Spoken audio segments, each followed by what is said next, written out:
Okay, so this is going to be interesting.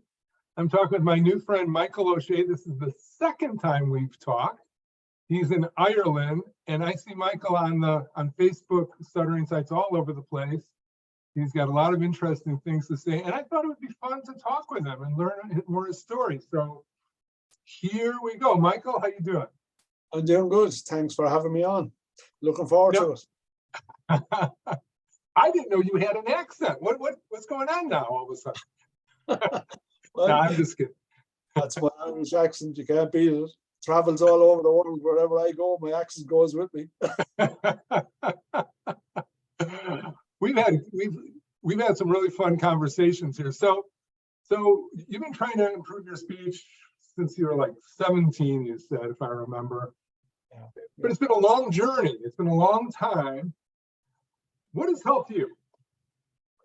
But basically, I started stuttering at the age of 4. I got a bad beating off a nun in school, so I didn't speak for 3 months. So I mean to say, like, I stuttered, and I was a very severe stutterer. Like, my name when I was 12, 13 would have been and I'd really severely block and so on.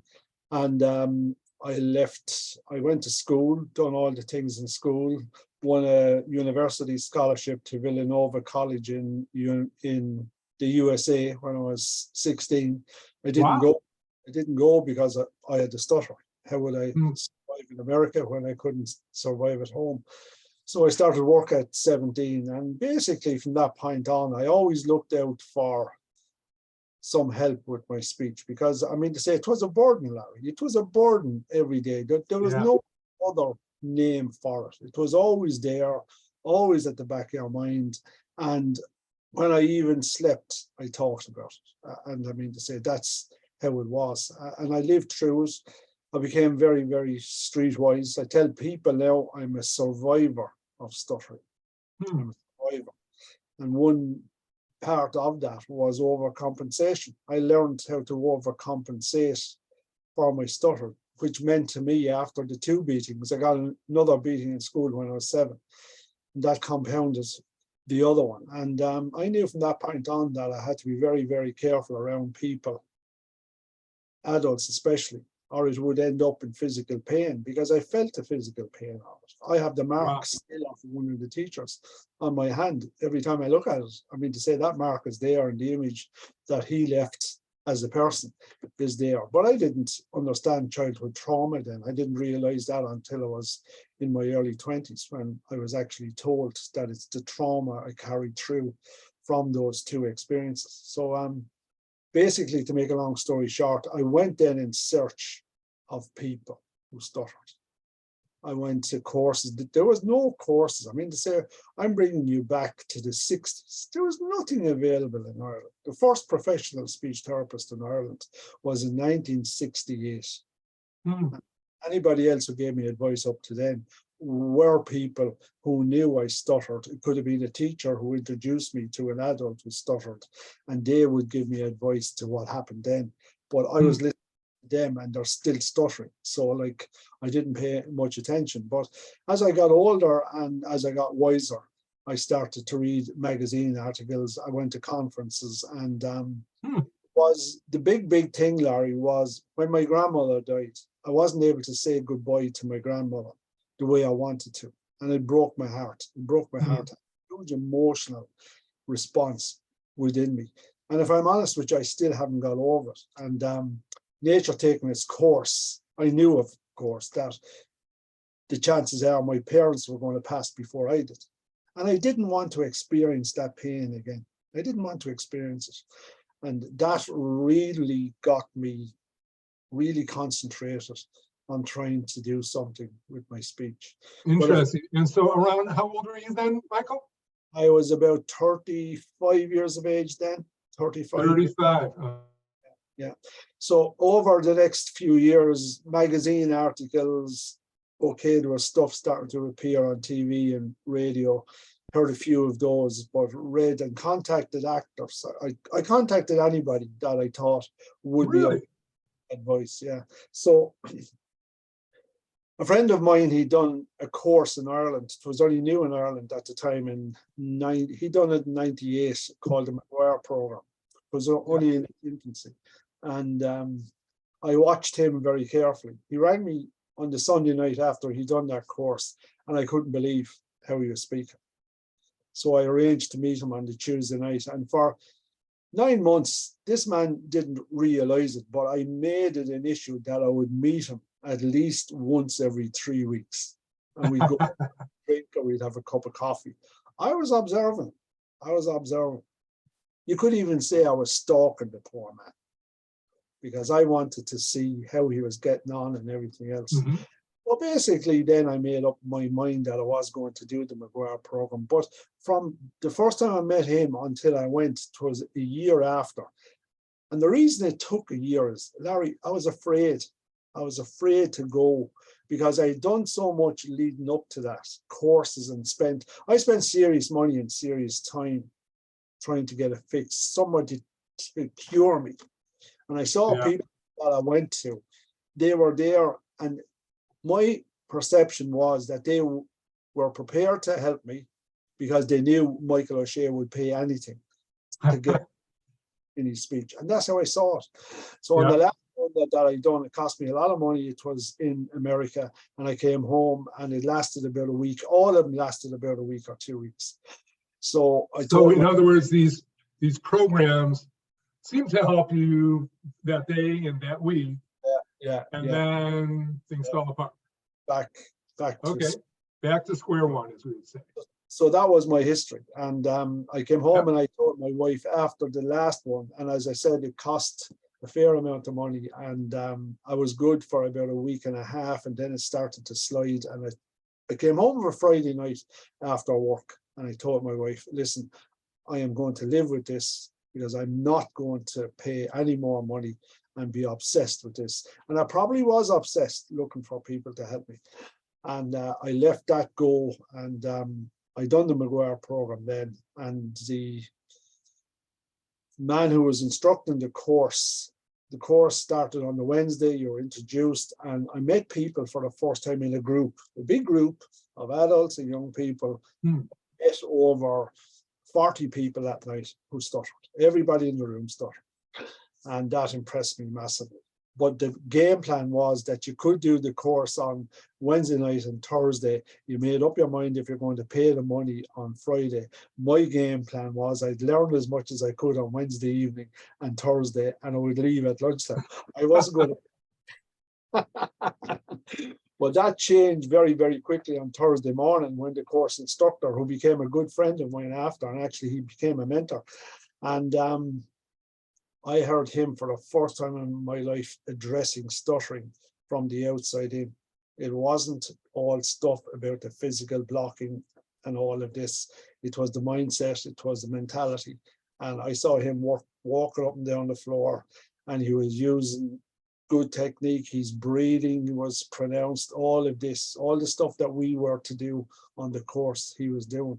And at 11 o'clock, I knew I was staying. I wasn't going nowhere. So I got really into it then, and over a space of about 3 years, I got involved in the program. I became a coach on it, blah, blah, blah. And but during that time as well, I knew that I needed not to become dependent on this, not even to become codependent on it. Maybe for the first year, I was dependent on it to learn as much as I could. Second year, I was codependent, going out and pushing out my comfort zone and everything else. And in year 3, I became independent, where I needed to broaden my vision, needed to broaden my knowledge. So that's when I went to the real world to find people. So I would go to where you live, and I'd meet up with you, and we'd have a cup of coffee or a beer. And I'd say, Larry, tell me your story. That was always my opening line. Larry, or it could be Maureen, or it could be Philomena. Tell me your story. What did you do? So you got some benefit from the McGuire program. Oh yeah, I mean, say benefit every way. I learned a good solid technique. I adapted the technique to fit me. There were certain aspects of it I didn't do because it wasn't a fit, and I wasn't prepared to work on something that wasn't a fit. So what was the commonality that fitted me? And then I heard stuff from other people, what they had done. John Harrison, I met him. Actually, I went to a conference in Persephone in New York. It was an NSA conference in 2000, and I can't think of it now, but on purpose to meet John Harrison. He was a keynote speaker there. And I brought him out for dinner on the Friday night. And I was with him from 8 o'clock until about 1 o'clock in the morning. Wow. It was the best $100 I spent on a steak dinner and a few drinks, because I got in his head. Right, John, what did you do? Tell me. But when he was getting into his taxi and we going home that night, he was getting into his taxi to go to his hotel, and I was getting into mine to go to mine. And he turned around to me and he said, Michael, when are you going to trust yourself to speak without technique? Bang. He got in the taxi and he went, never. I was just going to ask him, how do you mean, John? Explain that to me. Right. This is the absolute truth. I was flying back to Ireland the next day or the next evening. It was an evening flight back. And generally I would fall asleep on a plane within half an hour. Right. I didn't sleep properly for about 3 days, trying to figure out exactly what John Harrison meant. And what he meant was, and I asked him about a month after, I tried it out and I said, right, I will trust myself. For the first week, I had difficulty, but I fine-tuned it. And it wasn't until I was walking on a beach that is only about 6 miles away from here that I said what John meant was that if I didn't trust myself to speak without the technique, I would I would never reach what I was looking for, because that came up during the conversation over dinner when he said to me, what do you want out of all this work, Mike? What do you want out of it? I said, I want a good quality of verbal life. I don't want to be fixed. I don't want to be cured, because the evidence wasn't there for a fix or a cure. I'd met nobody. Right. When I asked them the question, do you ever think about stuttering? And they'd say, well, Michael, yeah, I speak well. Well, Michael, I do when I, and that to me is not being fixed. If you could wipe your brain clear and you know historical baggage or no historical past, I never met anybody who could tell me that. So I said, right, perfection is out the window. And if I did go for perfection, I was setting myself up. So that's the basis that I worked on, and it worked very, very well. Mm-hmm. And so his advice was, when will you speak without techniques? When are you going to trust yourself? When you're going to trust yourself to do that. Yeah. And so did you, from that point, not use any techniques, you're saying? I used it less and less in the real world. Now, I had become a coach on the McGuire program. I was a mentor on the McGuire program, so I would be getting calls every day coaching. So as soon as that would happen, I would need to slip into McGuire mode. And for example, when I started the course, I couldn't say my name. So it used to be part of the technique was Michael O'Shea is my name. Now, on the Thursday night of the course, that is the first time in my life that I said Michael O'Shea without stuttering. And it had. How old were you? Yeah, I was 44. I was 44. Well, first time in my life. I didn't say my name until I was 57. So yeah, 44. But that had such an emotional impact on me when I said it. I had to sit down. I had to sit. And after that, then it was my address. Like, I never said my address, my name or address in school. At roll call, I was never asked my name, never asked my address. And anywhere I ever went, I always had a pen and paper. A pen and paper were my life saviors. That's how I connected the world. So if I went to a doctor, if I went for something, an appointment, it doesn't matter what it was, the pen and paper had to go. And that's how I was. So like, I built it from there. So I was starting at zero. So that's where I was. So I mean to say, once I went in and was a coach, and when I coach now, I put a balance to it. Where are you? What do you want from Michael O'Shea? Tell me what I can do for you, because that's the question I asked. Like, tell me about yourself. So the first time I meet somebody, tell me about yourself. Right. What did you do? Blah, blah, blah. And I pick it up from there. And it had a lot to do with the basic cycle of speech and making sure your breathing was right and everything else. But like, it worked. And I suppose I've seen transformations in thousands of people in their quality of verbal life, not fixed, not cured, but their attitude and their knowledge and what they need to do. They know what they need to do. And if they apply it, it makes it much, much better. That's So do you speak now without any techniques? Or I would have a balance. I would have a balance there. Right? Okay. If a parent rang me about a child for advice, I would really slow it down and I would explain what stuttering is to the parent. I call it immersion therapy for parents. The parents have to immerse themselves in understanding what's going on with the child. It's not what's going on with their speech, it's what's going on with the child and the influence that the parent has. How often do you speak to your child about their stuttering? In my life, no. Yeah. So Is it we only have a couple minutes left. Only a couple minutes left. So you've written a book, and that had an impact on you. Why don't you give us a I wrote a book. I wrote my life story as a stutterer in 1976. It took me a year to write it. It didn't take me that long because I was used to writing, because I wrote everything down. And I launched it, and I launched the Irish National Stuttering Awareness Day on the same day as I launched the book in Dublin. And I mean, say we had a big attendance, blah, blah, blah, blah, blah. And I ran that for 10 years. And actually the prophet of the book ran that for 10 years. And I handed it over then to the Irish Stammering Association 10 years later, because I didn't have the time to do it, because I was self-employed and so on and so on. And then I got more involved in the stuttering community outside of Maguire, even though I'm still involved with Maguire, because I've made fantastic friends there. I made fantastic friends. That's great. And you also developed the Stuttering Awareness Mental Being Ireland group. Yeah. Stuttering Awareness Facebook and YouTube. Mental Wellbeing Ireland. It's all on YouTube and Facebook. And basically there's three of us involved. And the three of us are people of verbal difference. I call myself a person of verbal difference. I'm not fixed and I'm not cured. I stutter. So what? Big deal. You know, so that's my attitude towards it. And that is going worldwide. We're involved with a lot of organizations around the globe. We're backed by the Irish government now. Our goal is within the next 18 months to be a charity. And that's a long process.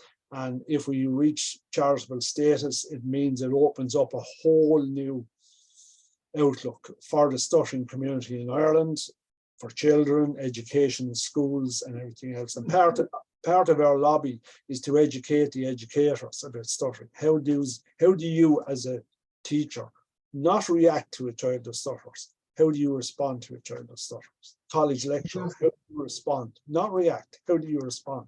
So educating the educators, which has been very, very fruitful, educating the parents and all that, because I mean to say it has to be inclusive, and the child has to be made inclusive in the class. So not that feeling of difference, because that's the trigger for a child. That feeling of difference in school is part of the trigger. That's why they hold back and they go quiet and everything else. You know, you're the expert on you. You know the process you went through as well. That's what we did. So in closing, what advice do you have for our friends who stutter? What would you suggest they do? All right. My advice is there's never been in the history of stuttering in the world a better time to stutter, regarding support, regarding knowledge, and everything is out there on Zoom, Google Meets, and everything. There's support groups meetings going on around the world with people who stutter right now as you and I speak. I'm only after coming off of a support group with 20 people in it. And that's going on all over the world, 24/7. There's 8 billion people in the world now who stutter. Or 8 billion people in the world, 80 million of those stutter. So how many of those do you know? I would know a lot in the English-speaking world. And what the English-speaking world doesn't understand is that we think that English is the main language all over the world. It's not. Mandarin is #1 language. The English language is only #4. So like, what's going on in China? What's going on in Japan? I mean, to say like, and I would be connected with those as well, because they're starting to open up, because in China now, English is their second language. In India, English is their second language. In Pakistan, and you take Pakistan, India, and China, you're talking about 1/3 of the world's population in those 3 countries. So I mean, to say, but it brings them all together.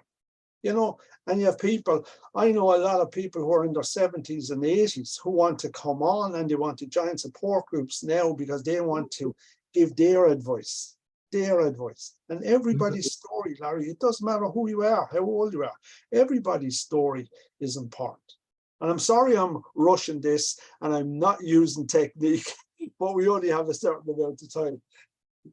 You know, I can use this and I can use it with using good technique, and it'll show the people where I came from, and I can have a conversation, and I can tell a child that instead of blocking and everything else, apply the technique, build up your confidence. Next step, build up more confidence. You know, push out. Don't be confined to your world that I had created. I created my world of stuttering. I created my world. I also created my new world. But I needed help and support from the stuttering community. And that's where it all came from. Listening to people. So you're suggesting get out there, talk to people, listen to people, learn what they're doing to improve this. Yeah. Is that right? Whoever watches this clip is going to learn something. And my message to them is, get out there, join a support group, join Toastmasters. Don't be shy. Express yourself. Tell your story. Your story is important. And there's thousands of people who will listen to your story because their story was listened to by somebody else. And people who are at the top of support groups and all of these organizations, they're there because initially they told their story. Remember, if your favorite rock star, your favorite sports person, your favorite this, your favorite that, all have one thing in common, and stutterers have the same thing in common. We all started somewhere. That's the commonality. We all started somewhere. Michael, it's been great talking with you as always. Let's keep up our conversation. And thanks so much for coming out. Okay, Larry, I appreciate it, and it was a lovely conversation. You're doing a great job, so keep it up. Thank you. You too. Talk to you soon. Bye-bye. Bye-bye.